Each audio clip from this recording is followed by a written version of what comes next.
So we all know Newton's third law of motion. For every action, there is equal and opposite reaction. If you do good, then the good follows you.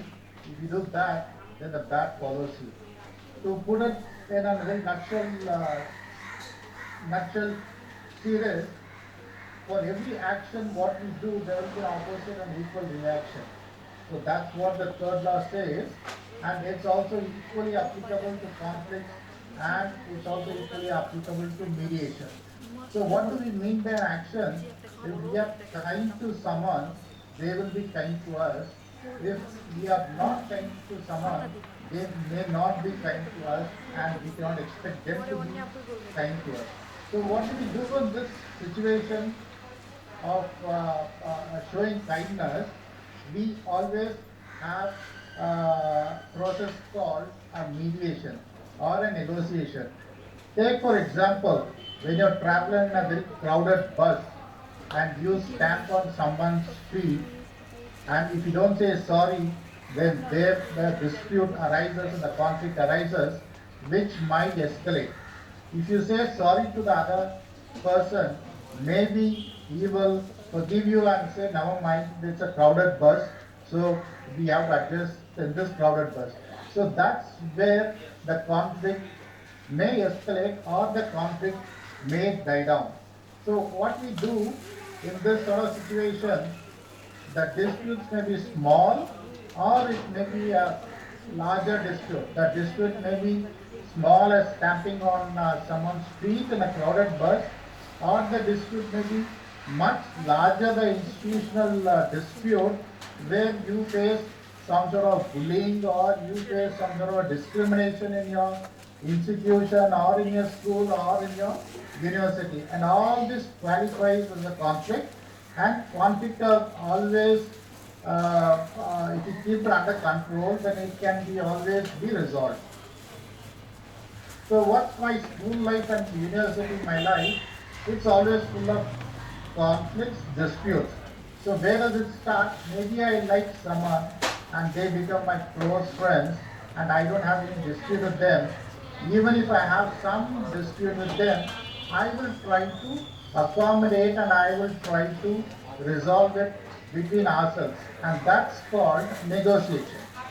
So what is negotiation? Negotiation is you have a dispute with your close friend and you do not want to escalate it, and you both sit down to solve it, or you both leave it aside and move forward. So that's called a negotiation where you give up and your friend gives up. So that's what a party A and a party B. Let's say party A is you and party B is your friend. You get into a dispute or you get into a conflict. You both negotiate and you try to avoid it without including or involving a third party is called negotiation. So in a school or in a university life, you always come across some sort of groupism. And in this group, you will have disputes. When there is a dispute among group A and group B, obviously your senior or your teacher or your peer, they come into the picture to mediate between you and solve the disputes. And this is called a mediation. So when two parties or two groups have a difference or a dispute and a third party is involved who is neutral to both the parties, and this process is called mediation. So the conflict and the dispute is very common in school and university life, and it is always resolved by negotiation between both parties, or it's always resolved by a mediation involving a third party who is going to be a neutral party to assist you and to resolve the disputes. So what is mediation? Mediation is a third party who is involved to resolve your dispute. So what does the triangle indicate? The triangle indicates it's a controlled process. So the discussion between you and your friend is controlled by the mediator, so that you don't go overboard or you don't get angry or you don't get into unnecessary, unparliamentary communication. So that is a controlled process and it supports people. Mediation supports people because you both have agreed to come and resolve your dispute and conflict, and that's the reason you are sitting across the table to resolve your dispute and it solves your problem. And it's not that a mediator is going to give you a solution, because you and your other party are going to sit, discuss and come to an amicable solution where you both will be able to agree to the solution and resolve. So what is conflict? We are talking about disputes and conflict, expression which is a struggle between at least two independent or dependent parties. A, I said A, you and B is your friend. When there is a struggle between you and your friend, what are the ingredients or the requirements? You think it's a difficult goal, and your friend thinks it's a difficult goal to adjust to B. And there is scarce of resources. Probably you wanted to buy an ice cream and your friend wants to buy an candy chocolate, where you do not have sufficient resources and there is a dispute. So either you have to say, okay, we buy an ice cream and share it, or we buy a candy and share it, or we buy two candies and share it, and tomorrow we can buy two ice creams and share it. So that's where the scarce of resource comes in, and interference from the other party in achieving their goals. Probably you are interested to solve the dispute, maybe your friend or the other group is always interfering not to achieve the goal of solving. So this is a very simple explanation or the definition of what is a conflict. A conflict is a struggle between two parties who think it's difficult to achieve the goal because of scarce of resource and because of interference from the other party in achieving their goal. So conflict might be a serious argument or a disagreement which is very natural in the part of life and its relationship. I can give an example. Think of this morning when you get up and your mother did not give you a bed coffee or a bed tea, and you get into an argumentative mode with your mother and ask her why she did not give you coffee or a tea. So that argumentative dispute where starts, but your mother is much mature and your mother is much smarter than you. She can always resolve the dispute by explaining it to you why she did not give you a coffee or a tea, because she did not brush your teeth. So that's where the disputes are resolved. So it is a serious argument or disagreement which is a natural part of life or relationship, which is a natural process. So conflict and conflict resolution share understanding that there is a disagreement unless you come to an agreement that you both have a disagreement or you both argue on certain issues, which could be a personal conflict between you and your friend, or between your group and other group, or between you and your family members, or between you and your neighbor, or a conflict of interest.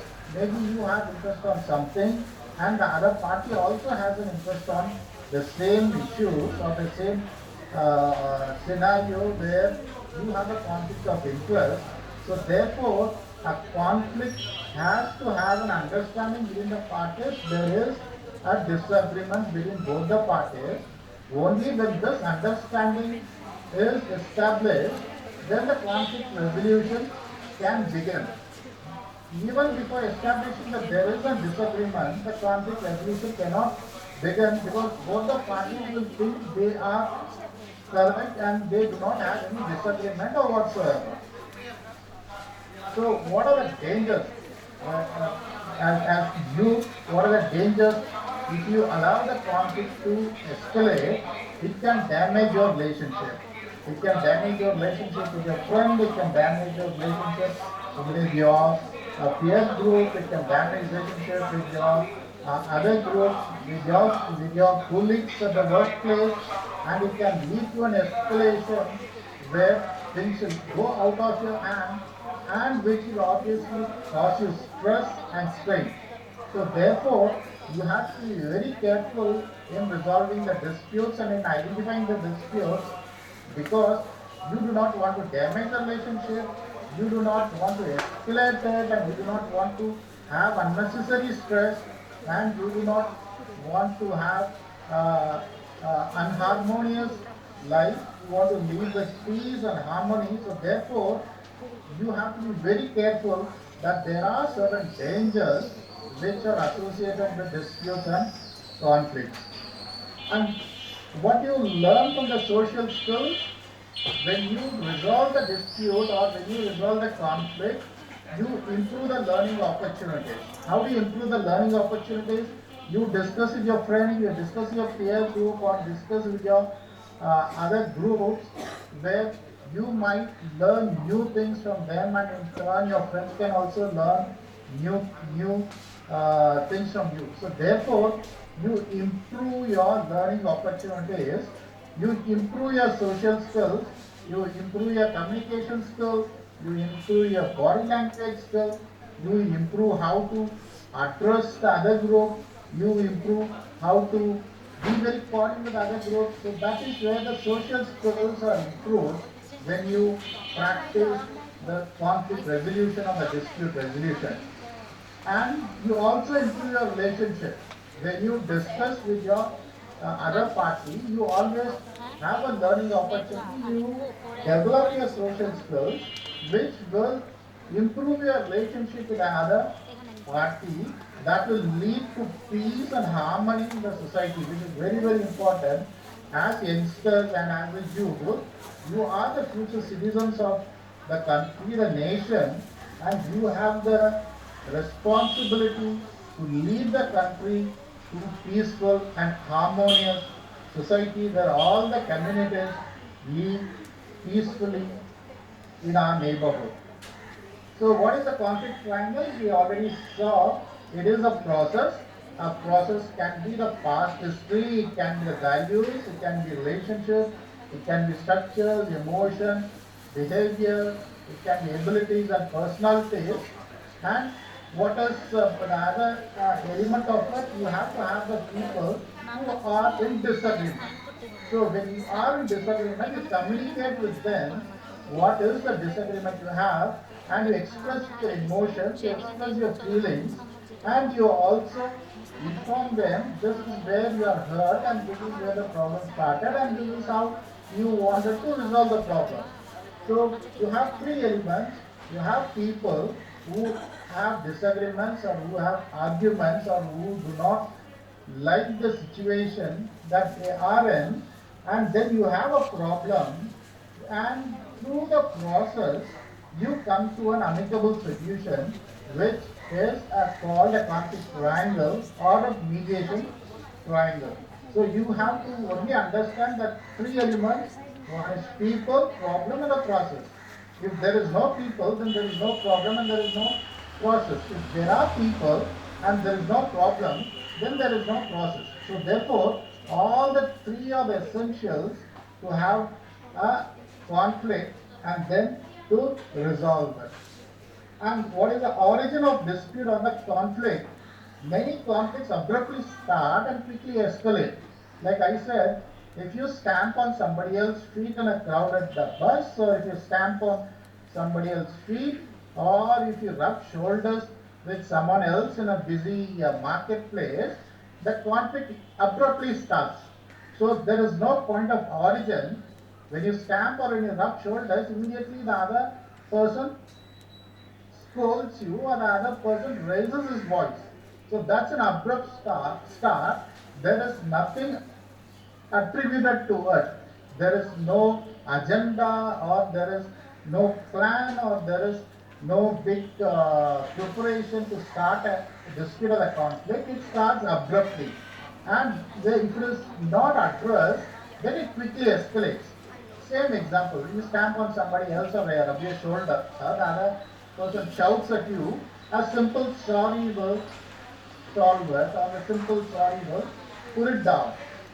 The moment you also start shouting back, then it escalates.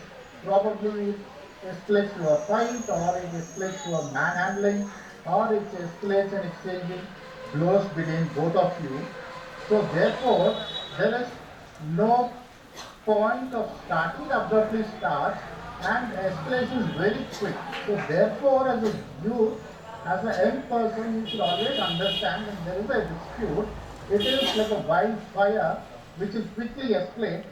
So hence, you have to be very controlled, and you should know how to stop it and where to stop it. And how you decide to react to a person will often determine if the conflict arises or escalates. Like I said, if you shout back to a person, he's going to shout back and it's going to escalate. But if you don't shout back and